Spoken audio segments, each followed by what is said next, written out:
آج 18ویں تراویح مکمل ہوئی۔ اللہ رب العالمین کا بے حد شکر اور اس کا احسان و کرم ہے، بغیر اس کی مشیت، اس کی چاہت، اس کی مرضی کے بغیر ہم یہاں تک نہیں پہنچ پاتے۔ اور دھیرے دھیرے یہ رحمتوں کا مہینہ، برکتوں کا مہینہ، مغفرت کا مہینہ، جہنم سے آزادی کا مہینہ، نیکیاں کمانے کا مہینہ ہم سے اور آپ سے دھیرے دھیرے آہستہ آہستہ جا رہا ہے۔ میرے بھائیوں اور دوستوں، ہماری کوشش یہ ہونی چاہیے کہ جس طرح سے ہم پہلے دل جمعی کے ساتھ، یکسوئی کے ساتھ اور اللہ رب العالمین کو راضی و خوش کرنے کے لیے اور اپنے گناہوں، سابقہ گناہوں کی معافی اور تلافی کے لیے اتاولے تھے، بالکل اسی طرح سے بقیہ بچے ہوئے دنوں میں بھی ہمیں ایکٹیو ہو کر کے عبادت کرنے، تراویح کی نمازوں کا اہتمام کرنے، قرآن حکیم کی تلاوت کرنے اور روزوں کا اہتمام کرنے کی اللہ رب العالمین ہمیں توفیق دے۔ اللہ رب العالمین نے 18ویں پارے کے اندر سورۃ المؤمنون کے اندر بیان فرمایا، کچھ لوگوں کی صفت اور خاصیت بیان کی، مومنوں کی۔ اللہ فرماتا ہے قد افلح المؤمنون، کامیاب ہو گئے ایمان لانے والے مومن شخص۔ ہم نے آپ کو مومنوں کی صفات اور کیٹیگری اور پہچان اور شناخت بتائی تھی غالباً 9ویں پارے میں۔ 9ویں تراویح جب تھی تو ہم نے بتایا تھا کہ انما المؤمنون الذین اذا ذکر اللہ وجلت قلوبهم واذا تلیت علیہم آیاتہ زادتہم ایمانا وعلی ربہم یتوکلون، کہ مومن وہ ہے جب اللہ کا ذکر کرے تو اس کا دل دہل جائے، نمازوں کو قائم کرے، زکوٰۃ کی ادائیگی دے، اللہ سے ڈرے اور جو کچھ اللہ رب العالمین نے مال اس کو دے رکھا ہے اس میں سے وہ خرچ کرے۔ اللہ رب العالمین نے انہی چیزوں کا تذکرہ یہاں پر کیا ہے۔ اللہ فرماتا ہے قد افلح المؤمنون، کامیاب ہو گئے مومن لوگ، کامیاب ہو گئے ایمان لانے والے، والذین هم فی صلاتهم خاشعون، اور کامیاب ہو گئے خشوع خضوع کے ساتھ نماز پڑھنے والے۔ نماز کے تعلق سے بڑا اہم مسئلہ ہے۔ ہم نماز پڑھ رہے ہیں اور نماز کے اندر اگر خشوع خضوع نہیں ہے تو ہماری نماز فاسد اور بیکار و ضائع ہو جاتی ہے۔ خشوع خضوع کا مطلب یہ ہے کہ دل جمعی کے ساتھ، یکسوئی کے ساتھ، متانت کے ساتھ اللہ رب العالمین کو راضی کرنے کے لیے، اللہ رب العالمین کو خوش کرنے کے لیے ہم نماز کو پڑھیں اور نماز کے لیے مسجد کے اندر داخل ہوں اور تشریف لے کر کے آئیں۔ اگر ان تمام چیزوں کے علاوہ ہماری عبادت، ہماری نماز میں ریا ہوگا، نمود ہوگا، دکھلاوا ہوگا، سماج کو دکھلانا مقصود ہوگا، معاشرے کو دکھلانا مقصود ہوگا، سوسائٹی کو دکھانا مقصود ہوگا، اور خشوع خضوع سے ہماری نماز کو سو دور رہے گی، یاد رکھ لیجئے نہ وہ مومنوں کی پہچان و صفت ہے، نہ ہی ایسی نمازوں کو اللہ رب العالمین کے ہاں ضرورت ہے۔ ایسی نمازیں بیکار اور ضائع ہو جاتی ہیں۔ آگے اللہ نے فرمایا والذین هم فی صلاتهم خاشعون والذین هم عن اللغو معرضون، اور جو لوگ لغو باتوں سے اعراض کرتے ہیں، فاسد باتوں سے اعراض کرتے ہیں، بیکار باتوں سے اعراض کرتے ہیں، اللہ نے بتایا کہ یہ لوگ بھی کامیاب و کامرا ہو گئے۔ والذین هم عن اللغو معرضون والذین هم للزکاۃ فاعلون، اور وہ لوگ بھی کامیاب ہو گئے جو اپنے مالوں میں سے زکوٰۃ کی ادائیگی کرتے ہیں، زکوٰۃ کو نکالتے ہیں۔ اللہ رب العالمین نے کہا وہ شخص بھی کامیاب و کامراب ہو گیا۔ والذین هم للزکاۃ فاعلون والذین هم لفروجهم حافظون، اللہ رب العالمین یہاں کہہ رہا ہے کہ وہ لوگ بھی کامیاب ہو گئے جنہوں نے اپنے شرمگاہوں کی حفاظت کی، وہ لوگ بھی کامیاب ہو گئے۔ حدیث کے اندر آتا ہے نبی کائنات صلی اللہ علیہ وسلم نے بیان فرمایا کہ اے لوگوں، اے میرے صحابہ، تم مجھے 2 چیزوں کی ضمانت دے دو، تم مجھے 2 چیزوں کی ضمانت دے دو، ایک اپنے شرمگاہ کی اور دوسرا اپنے زبان کی، میں تمہیں جنت کی بشارت اور گارنٹی دیتا ہوں۔ اللہ کے نبی نے کہا مجھے 2 چیزوں کی بشارت دے دو، جس میں سے ایک چیز یہ ہے کہ اپنی شرمگاہ کا ناجائز استعمال، اس کی حفاظت کی ذمہ داری دے دو، میں تمہیں جنت کی بشارت و خوشخبری دیتا ہوں۔ پتہ یہ چلا کہ اگر ہم بدکاری سے، زناکاری سے، غلط کاموں سے اگر اپنے آپ کو بچا کر کے رکھیں گے تو انشاءاللہ تعالی نبی مکرم صلی اللہ علیہ وسلم کے اس فرمان کے مطابق ہم اللہ رب العالمین کی بنائی ہوئی جنت میں داخل ہوں گے۔ اللہ نے کہا کامیاب ہو گیا وہ شخص جو اپنی شرمگاہوں کی حفاظت کرتا ہے۔ والذین هم علی صلاتهم یحافظون، اور کامیاب رہا وہ شخص جو اپنے نمازوں کی حفاظت کرتا ہے. بہت بڑی بات اللہ رب العالمین نے یہاں کہی. نمازوں کی حفاظت کا مطلب یہ ہے کہ ظہر پڑھا تو عصر بھی پڑھا, عصر پڑھا تو مغرب بھی پڑھا, مغرب پڑھا تو عشاء بھی پڑھا, عشاء پڑھا تو فجر کی نماز کا اہتمام بھی کیا. اللہ رب العالمین نے کہا جو اپنی نمازوں کی حفاظت کرتا ہے, یعنی جو نمازوں کو ریگولر کنٹینیو پڑھتا ہے, ہر وقت پڑھتا ہے, ہمیشہ پڑھتا ہے جب اس کا وقت اور ٹائم ہو جاتا ہے. ایسا نہیں کہ صرف رمضان میں پڑھ لے, یا ایسا نہیں کہ صرف رمضان المبارک کے اسٹارٹنگ میں پڑھ لے, اخیر میں پڑھ لے, درمیان میں غائب کر دے, یا اسٹارٹنگ میں نہ پڑھے, درمیان میں پڑھے, اخیر میں پڑھے, اسٹارٹنگ میں غائب کر دے. اللہ نے کہا کامیابی اس کو نہیں ملے گی, بلکہ کامیاب رہا وہ شخص جو نمازوں کی حفاظت کرنے والا ہے اور نمازوں کو ریگولر اور کنٹینیو پڑھنے والا ہے. اللہ رب العالمین نے اتنے لوگوں کی کامیابی کی ضمانت, اور کامیاب رہا وہ شخص کہ جو ان اعمال سے, جو نمازوں کی حفاظت کرتے ہیں, خشوع و خضوع کے ساتھ نماز پڑھتے ہیں, زکات کی ادائیگی کرتے ہیں, شرمگاہ کی حفاظت کرتے ہیں, اور لغو اور بےہودہ اور فاسد باتوں سے اپنے آپ کو بچا کر کے رکھتے ہیں. اللہ رب العالمین نے کہا کامیاب رہا وہ شخص. اللہ رب العزت نے اسی پارے کے اندر ایک آیت اور نازل فرمائی, بیان فرمایا کہ جب ہم کسی کے پاس, کافروں کے پاس موت کے فرشتے کو بھیجتے ہیں, جب ہم کسی کے پاس, کافروں کے پاس موت کے فرشتے کو بھیجتے ہیں اور ان کو اپنی جانب ہم بلاتے ہیں, تو کافر کہتے ہیں اے اللہ رب العالمین ہمیں تھوڑی سی مہلت اور موقع اور ٹائم دے دے. اللہ کہتا ہے کہ کافروں کی مثال بیان کر رہا ہے کہ کافروں کی علامت و نشانی وہ ہے کہ جب موت کا فرشتہ انہیں دستک دیتا ہے, ہم اپنی جانب انہیں بلاتے ہیں, تو وہ اللہ رب العالمین سے مہلت, ٹائم اور وقت مانگنے لگتے ہیں. لیکن اللہ رب العالمین ایسے وقت میں انہیں دھتکار دیتا ہے, بھگا دیتا ہے. یاد رکھ لیجئے کچھ وقت ایسے ہیں جس میں ہماری خواہش, ہماری چاہت, ہماری دعائیں قبول نہیں ہو سکتی ہیں, جس میں سے اس نے شیخ محترم شیخ حسان صاحب نے بھی بتایا تھا کہ نرخرے کے وقت میں آپ کی دعا قبول نہیں ہوگی. یہ آیت کریمہ اس بات پر دلالت کرتی ہے اور مومنوں کو اس چیز کی طرف گامزن کرتی ہے کہ اپنی زندگی کی قدر کی جائے, اپنی زندگی کی اہمیت کو سمجھا جائے, اور جب تک اللہ نے ہمارے جسموں کے اندر سانس دے رکھی ہے, موت کے آنے سے پہلے پہلے ان تمام اوقات کو غنیمت سمجھتے ہوئے, غنیمت جانتے ہوئے اس میں اعمال صالحہ کرنے کی کوشش کریں. ورنہ کہیں ایسا نہ ہو کہ موت کا فرشتہ ہمیں دستک دے دے, ورنہ کہیں ایسا نہ ہو موت کا فرشتہ ہمارے سرہانے آ کر کے کھڑا ہو جائے اور ہم گناہوں میں لپت ہوئے ہوں, ہم گناہوں سے ایک دم سے بالکل گناہوں میں سے جوجھ رہے ہو, ہماری زندگی نافرمانیوں سے جوجھ رہی ہو, غلط کاموں سے جوجھ رہی ہو, اور اس وقت جب موت کا فرشتہ آئے اور کہے تمہارا وقت کمپلیٹ ہو گیا ہو, تو ہم اس سے مہلت مانگیں. اس لیے اپنی زندگی کو جو اللہ رب العالمین نے آپ کو موقع میسر کیا ہے, نصیب کیا ہے, اس سے پہلے پہلے ہمیں اپنے اعمال کو درست کر لینا چاہیے. اللہ رب العزت نے اس بارے کے اندر ایک سورت نازل کی ہے. اس سورت کے اندر اللہ رب العالمین نے زناکار, زانیہ عورت اور زناکار مردوں کے تعلق سے تفصیلی گفتگو اللہ رب العالمین نے کی ہے. اللہ نے کہا والزانیۃ والزانی فاجلدوا كل واحد منهما 100 جلدہ. اللہ نے کہا کہ زانیہ مرد اور زانیہ عورت, یعنی وہ مرد, میں نے کل یا پرسوں اس کی تفصیل کے تعلق سے بتایا بھی تھا, اور آج باتیں تفصیل سے آ گئی, اس لیے میں مناسب ہی سمجھتا ہوں کہ اس کی تفصیلی گفتگو ہو جائے ایک بار پھر سے. والزانیۃ والزانی فاجلدوا كل واحد منهما, زانیہ مرد اور زانیہ عورت, یعنی بغیر شادی شدہ مرد اور بغیر شادی شدہ عورت اگر دونوں زنا کر لیتے ہیں تو اسلامی حکومت ہو تو ان دونوں کو 100 کوڑے مارے جائیں گے. کتنی خطرناک سزا ہے.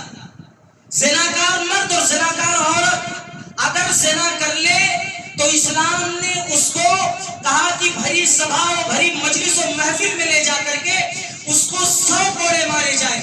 اور آگے اللہ نے کہا شادی شدہ مرد اور شادی شدہ عورت اگر زناکاری کا ارتکاب کرتا ہے تو اگر اسلامی حکومت ہے تو ایسے شخص کو سماج اور معاشرے میں رہنے کی اجازت اسلام نے نہیں دی ہے, اور کہا ہے کہ ایسے لوگوں کو پتھروں سے مار کر کے ہلاک کر دیا جائے.